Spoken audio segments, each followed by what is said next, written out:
भगवान शंकर का पावन चरित्र कह रहा है। एकांबरेश्वर महादेव कांचीपुरम में, तमिलनाडु में, भारत की भूमि पर दुनिया के सबसे विशाल मंदिरों में, जो विशाल मंदिरों की गणना होती है, उन विशाल मंदिरों में सबसे बड़े मंदिर की गणना में कांचीपुरम का ये तमिलनाडु का मंदिर एकांबरेश्वर महादेव का आता है। एकांबरेश्वर, जहां पर पाषाण का शिवलिंग नहीं है, जहां पत्थर का शिवलिंग नहीं है, जहां सोना और चांदी का शिवलिंग नहीं है, जहां हीरे पन्ने का शिवलिंग नहीं है, जहां पर मिट्टी का पार्थिव शिवलिंग की पूजन होती है। अब जरा विचार करिएगा, गुरुजी क्या बात कर रहे हो? ये पार्थिव शिवलिंग, मिट्टी का शिवलिंग, जहां एकांबरेश्वर महादेव के मंदिर में पूजा जाता है, वहां क्या वो शिवलिंग मिट्टी का फटा नहीं होगा? क्या उसमें दरार नहीं पड़ी होगी? क्या वो मिट्टी का शिवलिंग बेकार नहीं हुआ होगा?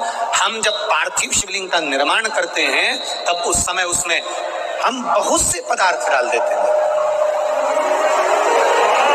आप कुछ डालें ना डालें, दो चीजें मिट्टी के अंदर अवश्य डालें, एक मक्खन या दूध या गाय का, जम के बोलो, घी, और दूसरा भस्म। ये दो चीजें क्यों डालना चाहिए?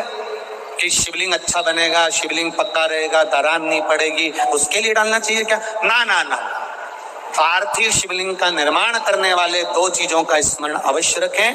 पहला, मिट्टी के अंदर जब हम मक्खन, दूध या गाय का घी डालकर शिवलिंग का निर्माण करते हैं, जिसके घर में वंश नहीं बढ़ता, 20 साल, 25 साल, 15 साल, 12 साल हो गए हों और जिसके घर में बच्चा ना हुआ हो, हम उनसे भी निवेदन करेंगे कि प्रत्येक प्रदोष, प्रत्येक शिवरात्रि, हर महीने प्रदोष आती है, हर महीने शिवरात्रि आती है, प्रत्येक शिवरात्रि, प्रत्येक प्रदोष को आप मिट्टी के अंदर मक्खन या गाय का दूध या गाय का घी, देसी गाय का मिलाकर शिवलिंग बनाकर उसकी पूजन करना प्रारंभ करें। 1 साल पूरा नहीं होगा, भले 20 साल हो गए होंगे, और आपका गर्भ जरूर फेरेगा, ये निश्चित था। भले 20 साल हो गए, 22 साल हो गए, 25 साल हो गए, डॉक्टर ने मना कर दिया नहीं होगा, फिर भी आप बाबा पर भरोसा, बोल बम का नारा है, बाबा है। आप विश्वास के साथ शिव की आराधना करिए। गाय, देसी गौ माता का दूध, मक्खन, घी, ये हमारे मिट्टी के अंदर मिलाकर जब हम शिवलिंग का निर्माण करते हैं तो हमारा वंश बढ़ता है। दूसरा, भस्म। दूसरी चीज क्या है? जम के बोलो जरा पीछे वाले भी, और जितने आसपास के जितने 5 पंडालों में जो बैठे हैं, जो अलग से पंडाल लगाए गए हैं उनमें भी जो भरे बैठे हैं, इधर के पंडालों में पीछे वाले, और जितने लोग रोड पर बैठे हैं, जितनी दुकानों के अंदर बैठे हैं, वो भी जरा सावधानी से सुनना। ये पार्थेश्वर शिवलिंग कथा आपको बाद में नहीं मिल पाएगी, बड़े ध्यान से सुनना। ये अपनी जिंदगी बनाने के लिए माँ पीताम्बरा ने अपने धाम में करवाई है, अपने जीवन को कृतार्थ करना।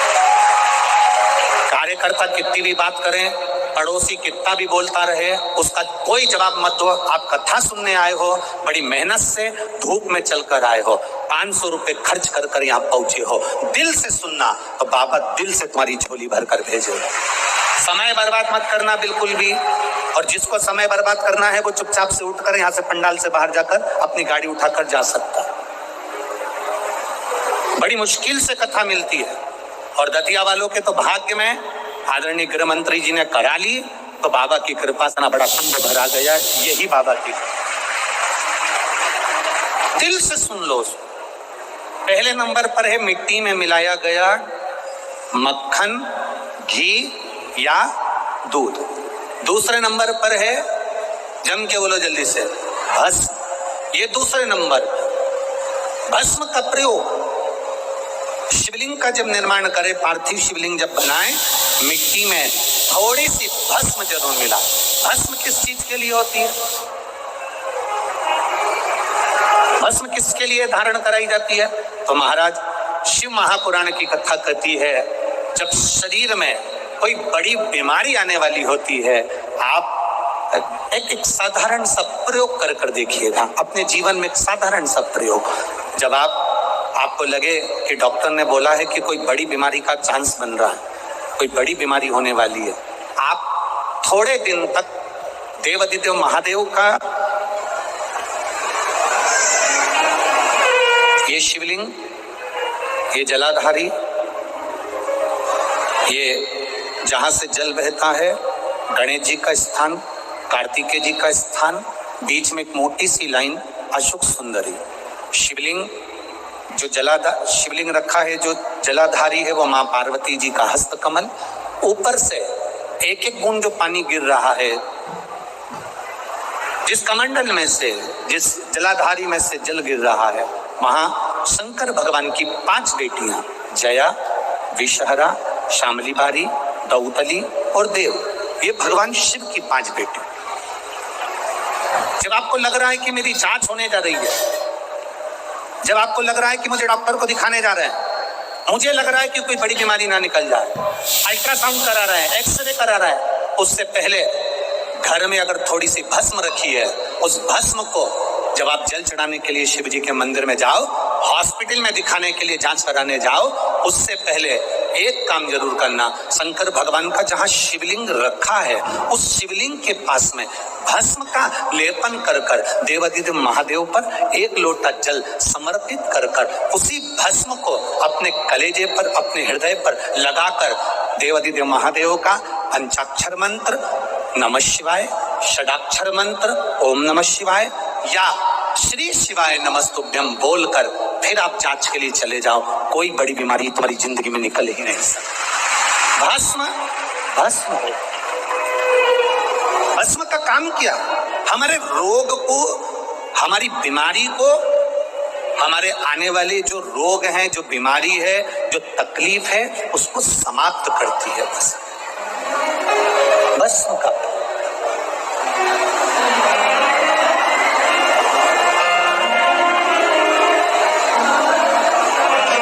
शिवलिंग का निर्माण कर रहे हो, पार्थिव शिवलिंग का, उसमें थोड़ी सी भस्म हमारी बीमारी को हर लेती है, थोड़ी सी भस्म हमारी तकलीफ को हर लेती है। भस्म का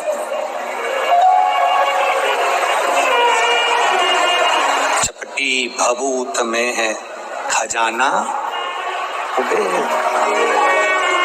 शिव के शरीर से, भगवान देवादिदेव महादेव के तन से लगी हुई भस्म साधारण नहीं है। भस्म को चढ़ाने वाला भी साधारण नहीं होता और भस्म को लेने वाला भी साधारण नहीं होता। शंभु शरण पड़े मांगो घड़ी रे घड़ी, दुख काटो दया दर्शन आपो।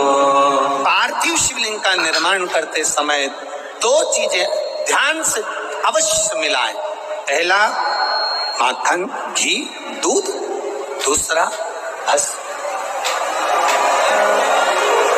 दूसरा भस्म धारण भी करना चाहिए।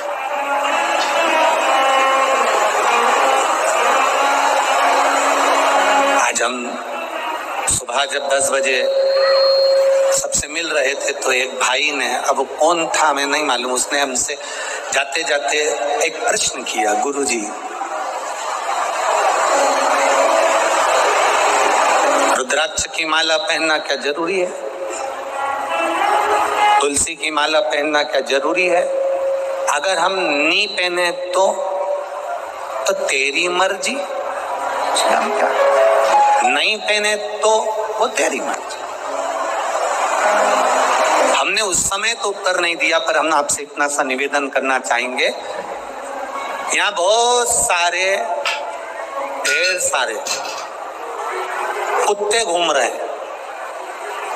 दतिया में भी, हमारे आसपास में, तुम रोडों पे देखना, ढेर सारे कुत्ते घूम रहे हैं।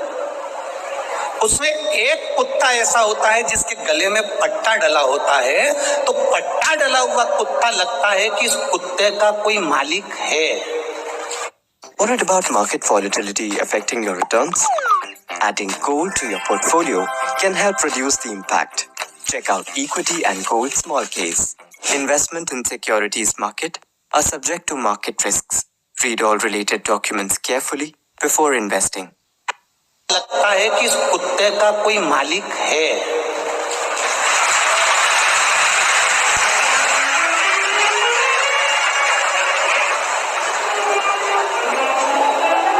भैंस देखो बहुत सारी मिलेगी। भैंस के गले में अगर पट्टा डला हुआ है, डोरी बंधी है, तो भैंस का कोई मालिक, बोलते जाओ रे दतिया वालों, भैंस का कोई मालिक है। ढेर गाय घूम रही है, और जिस गाय के गले में रस्सी बंधी है, डोरी बंधी है, पट्टा डला है, तो गाय का कोई मालिक है। और तुम्हारे गले में अगर रुद्राक्ष या तुलसी की माला है, तो तुम्हारे शरीर का भी कोई मालिक है। और नी पहनो तो ढेर घूम रहा है, उसमें कोई विशेष वाली बात नहीं। इस शरीर का मालिक कौन? जिसके गले में रुद्राक्ष नहीं होता, जिसके गले में तुलसी की माला नहीं होती, वो लवारिस की गिनती में आता। वो मालिक नहीं होता, वो लवारिस की गिनती में आता। तुम्हारे गले में एक रुद्राक्ष होना चाहिए, एक रुद्राक्ष की माला हो या तुलसी की माला हो, तो तुम्हारे इस शरीर का आखिरी में मालिक वो मेरा देव अधिदेव महादेव या मेरा राम या मेरा कृष्ण या मेरा नारायण होगा। इस शरीर का मालिक। वो छोरा यहीं बैठा है, मैं उसको देखूंगा नहीं, बस निवेदन करूंगा कि आप उस माला को पहन। आपका मालिक कौन है? कौन? हम तो बाबा के भरोसे चलते हैं, हम तो बाबा के भरोसे चलते हैं। ये दुनिया वाले चलते हैं, ये दुनिया वाले चलते हैं, भोले बाबा के भरोसे चलते हैं, भोले बाबा के भरोसे चलते हैं। बैठ जाओ, हम गाएंगे नहीं, बैठ जाओ, बैठ जाओ, बैठ जाओ। बाबा ये इस शरीर का मालिक मेरे बाबा को बनाना है। अंत समय प्रभु आना पड़ेगा, वचन दिया तो निभाना पड़ेगा। वो निभाने को तैयार बैठा है, मना नहीं करेगा मेरा देव अधिदेव महादेव। तुम्हारी दुख की घड़ी में, तुम्हारी तकलीफ की घड़ी में, तुम्हारे कष्ट की घड़ी में वो आने को तैयार बैठा है। पर दतिया में राशन की दुकान से उसी को मिलता है जिसके पास में आधार कार्ड हो और जिसका वो पीली डायरी, लाल डायरी, हरी डायरी में नाम हो। अब ईमानदारी से बोलो, वोट डालने का अधिकार किसको होता है? अब सीहोर का व्यक्ति आकर दतिया में वोट डाल सकता है क्या? अरे जम के तो बोलो रे, नहीं। दतिया का व्यक्ति जाके झांसी में वोट डाल लेगा क्या? नहीं। झांसी वाला झांसी में वोट डालेगा, दतिया वाला दतिया में वोट डालेगा, क्योंकि उसका आधार कार्ड यहाँ का बना है, तो वो यहाँ वोटिंग कर सकता है, यहाँ वो अपना नाम ला सकता है, यहाँ आकर वो कुछ भी ले सकता है। बस उसी तरह जैसे जेब में आधार कार्ड होगा तो ट्रेन में सफर कर लोगे, आधार कार्ड होगा तो बस में सफर कर लोगे, आधार कार्ड होगा तो फ्लाइट में सफर कर लोगे, और गले में रुद्राक्ष होगा तो बेकुंठ का सफर कर लोगे। ये निश्चित था। आप रखो ना अपने पास।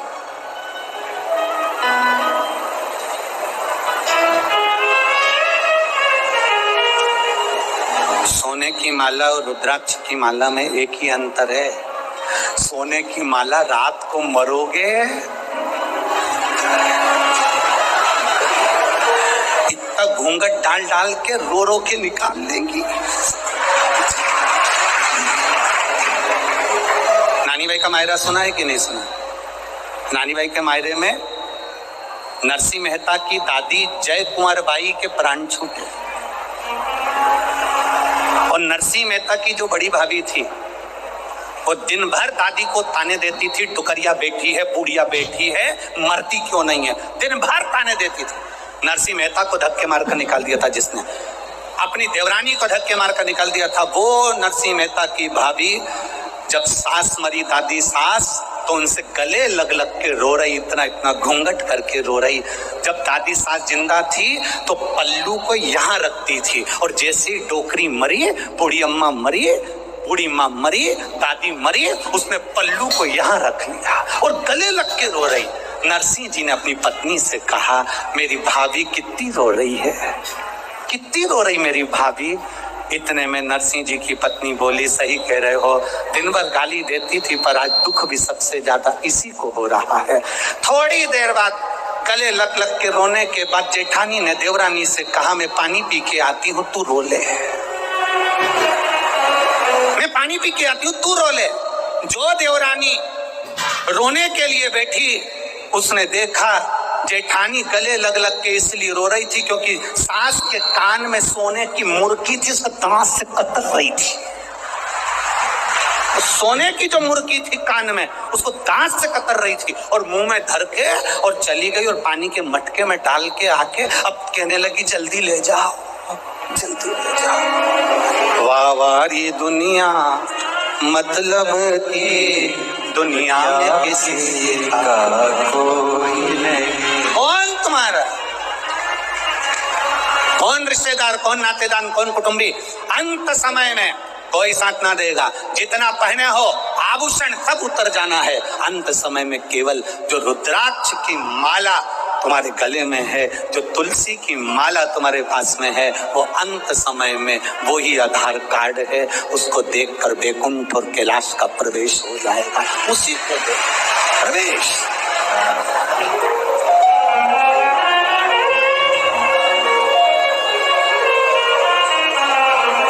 सोने की चेन गले में होगी तो चोर की नजर होगी। आप बहुत सुंदर होगे तो लुच्चों की नजर होगी। और गले में अगर रुद्राक्ष या तुलसी की माला होगी तो मेरे महादेव की नजर होगी। ये निश्चित था, निश्चित।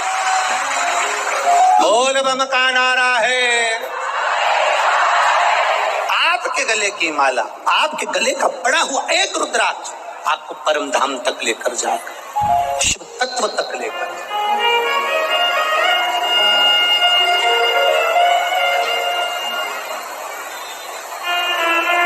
साधारण नहीं शिव, शिव साधारण नहीं। एक बार की बात है, शंकर भगवान से माता पार्वती जी ने कहा, प्रभु मेरा मन है, मेरा मन, बाबा एकांत में जाकर मैं तप करना चाहती हूँ, मेरा मन है। शिव जी ने कहा जाओ। यही कांचीपुरम का जो तमिलनाडु क्षेत्र के अंतर्गत कांचीपुरम है, और वहीं पर एक आम के पेड़ के नीचे माता पार्वती तप करने के लिए बैठी। आम के पल्लों में, आम के पेड़ के नीचे। अब थोड़ा ध्यान देने वाला विषय है, थोड़ा ध्यान दीजिएगा। वो जितने भी बैठे हो बड़ा ध्यान देना। शंकर भगवान का तीसरा नेत्र खुला, कामदेव आम के पेड़ पर चढ़ा हुआ था। काय के वृक्ष पर था? आम के पेड़ पर। पार्वती जी ने जो तप साधना करी वो आम के पेड़ के नीचे करी। हमारे सनातन हिंदू धर्म में दरवाजे पर जो बंदरवार बांधी जाती है उसमें आम के पत्ते लगाए जाते हैं। कलश स्थापना करी जाती है तो उसमें आम के पत्ते रखे जाते हैं। घर में कोई अच्छा कार्य होता है तो आम के पत्ते लगाते हैं। आम के पत्ते।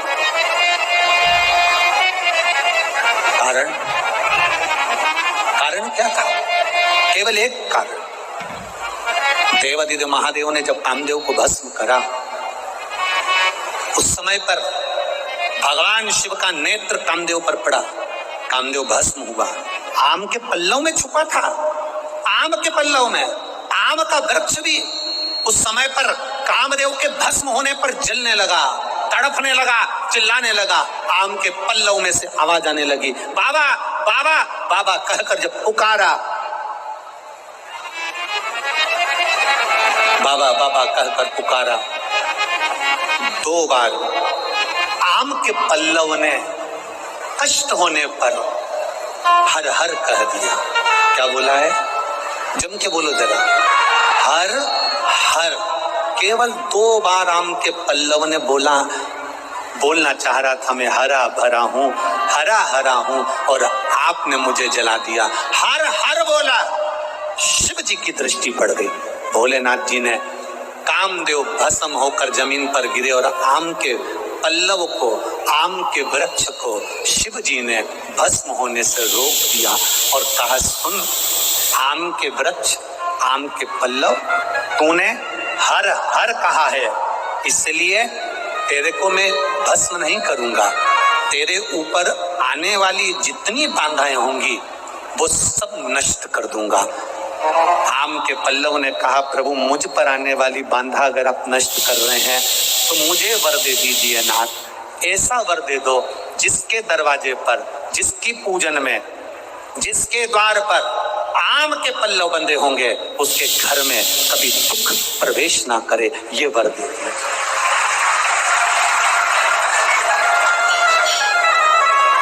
शिव मंदिर जाते हो आप लोग? सब लोग जाते हैं? हफ्ते में 1 बार का नियम बना लो, मुख से बोलने का, हर हर। ज्यादा बार नहीं बोलो तो हम तो पहले बोलते थे, ऐसा नहीं कि हम कथा में नहीं बोलते थे, हमारी आदत थी, हम पहले कथा में बोलते थे, दीन बंधु दयालु दया कीजिए, जो दोनों हाथ उठाकर हर हर महादेव नहीं बोले उसको उठा लीजिए। हम ऐसा बोलते थे, हमारी आदत में था, और लोग हाथ उठाकर बोलते थे। परंतु कई लोगों ने पत्र लिखे कि गुरुजी आप कहते हो कि हर हर महादेव बोलिए, नहीं तो भगवान उठा लीजिए। हम केवल इतना सा कहना चाहते हैं कि आप ऐसा बोलना बंद कर दो, क्योंकि हम हेडफोन लगा के कथा सुनते रहते हैं और गाड़ी चलाते रहते हैं। अब हम 2 व्हीलर गाड़ी चला रहे हैं और तुमने कह दिया दोनों हाथ उठाकर जो हर हर महादेव नहीं बोले तुम उसे उठा लीजिए। अब हमको गाड़ी खड़ी करना पड़ती है, फिर चिल्ला के बोलना पड़ता है हर हर। तो जितने लोग खड़े रहते हैं वो हमको ही देखते रहते हैं, पागल हो गया है। इसलिए महाराज जी निवेदन है कि तुम ये कथा के बीच में हर हर महादेव बोलना बंद करो। इसलिए हमने तब से थोड़ा सा लोगों के भाव देखकर, बेचारे 2 व्हीलर वालों को, क्योंकि वो गाड़ी चला रहा है और फिर वो उसको देखकर, इसलिए थोड़ा बंद। पर आप बोल सकते हो, आपको बोलने की मना नहीं है। पहले नंबर के पंडाल वालों, दोनों हाथ उठाकर, तुम जी ने आम के वृक्ष के नीचे तप किया।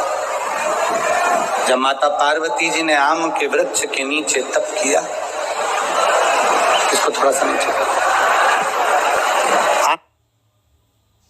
आम के वृक्ष के नीचे तप करा, शिव जी के स्मरण में आया कि पार्वती जी तप कर रही हैं और ये तप अगर पूरा हो गया तो पार्वती जी चाहती हैं कि जो निर्णय, पार्वती जी चाहती हैं जो निर्णय शिव दें वो निर्णय मेरी साक्षी में, मेरी साक्षी में। बाबा देवादित्य महादेव ने ये बात तो पार्वती जी से पहले भी कह दी थी कि पार्वती कोई भी निर्णय दूंगा ये तेरी साक्षी में दूंगा, पर पार्वती मैया चाहती हैं साक्षी में निर्णय, साक्षी में। शिव कथा कह रही है, भगवान शंकर का संवाद कर रहा है, शिव महापुराण का चरित्र कर रहा है, शिव तत्व कर रहा है। भोलेनाथ जी ने गंगा जी को भेज दिया, जाओ गंगा।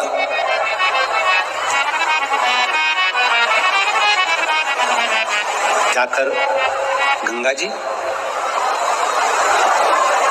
इतना तेज पानी का वेग लेकर जाना कि पार्वती की तप साधना टूटे।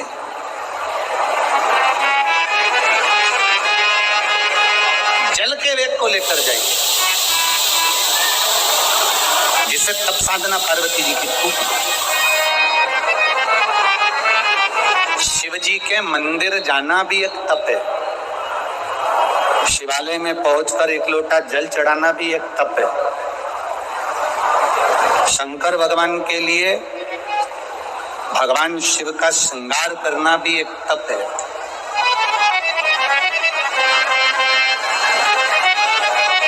और किसी साधारण व्यक्ति को, प्यासे को पानी पिलाना, भूखे को भोजन कराना, ये भी एक तप साधना का ही मूल तत्व है। ये तप साधना का मूल तत्व है। अब गंगा मैया जैसे ही गई, बड़ी विकरालता में गंगा जी का जल गया आम के पेड़ के नीचे, और आम के जो पल्लव थे वो हिलने लगे। आम के पल्लव जब हिलने लगे तब माँ पार्वती की नेत्र, माता पार्वती के नेत्र खुल के माँ गंगा से कहा, गंगा तू मेरी बहन है, तू मेरी बहन है गंगा। मैं छोटी हूं, तू बड़ी है गंगा, तू मेरी बहन होकर मेरी तप साधना तोड़ने के लिए आई है। गंगा तुझ में और मुझ में कोई भेद नहीं है, तू भी तारनहार है और मैं भी तारनहार, तो क्यों मेरी तप साधना तोड़ने के लिए आई? गंगा जी ने हाथ जोड़कर अपनी बहन से कहा कि मुझे शिव जी ने भेजा, भगवान देवादिदेव महादेव ने मुझे भेजा। तो गंगा अब तू बता, ऐसा मैं क्या करूं जिससे मैं देवादिदेव महादेव से एक वर प्राप्त करूं? तू ऐसा सरल सा साधन बता। तो एक इसकी हवा आ रही है, इसको थोड़ा नीचे कर दे। तो एक सरल सा साधन बता दे, थोड़ा सा नीचे कर दे।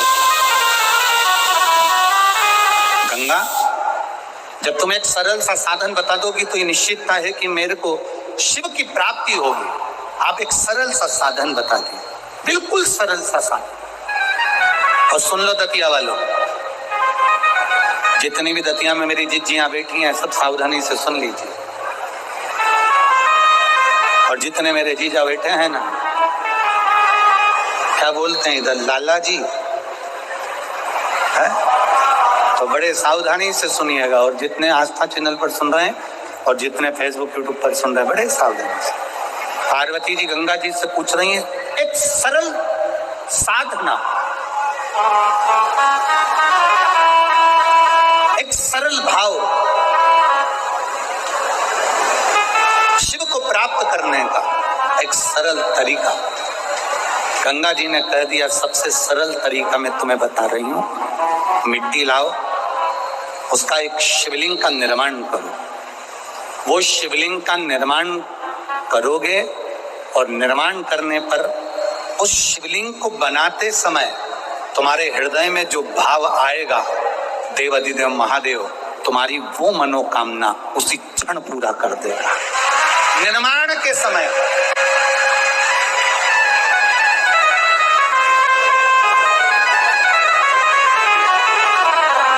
आप जब शिवलिंग का निर्माण करें, यहाँ करोड़ों शिवलिंग का निर्माण हो रहा है, करोड़ों शिवलिंग का, पार्थिव शिवलिंग का निर्माण करें तो आपके भीतर का भाव शुद्ध होना चाहिए, आपके भीतर का निर्मल स्वभाव होना चाहिए। हम तो कथा सुनने वालों को भी कहते हैं कि कथा सुनते समय आपके हृदय में कपट का भाव मत आन देना, बेर का भाव मत आन देना। सती मैया कथा सुनने के लिए अगस्त ऋषि के यहाँ गई थी, कुंभज ऋषि के यहाँ गई थी, और कथा सुनते सुनते उनके मन में आ गया था, मेरे पति मुझे यहाँ कथा सुनाने के लिए लेकर आए हैं, इससे अच्छा कि मैं जलकर भस्म हो जाऊं। तो सती मैया को जलकर भस्म होना पड़ा। शिवजी के मन में कथा सुनते सुनते आ गया था कि मेरा मन करता है कि मैं राम का दर्शन करूं, तो शिवजी को राम का दर्शन हो गया। जो शिव महापुराण की कथा के पंडाल में बैठकर, पंडाल के क्षेत्र में कहीं पर भी बैठकर जो कामना करता है, देव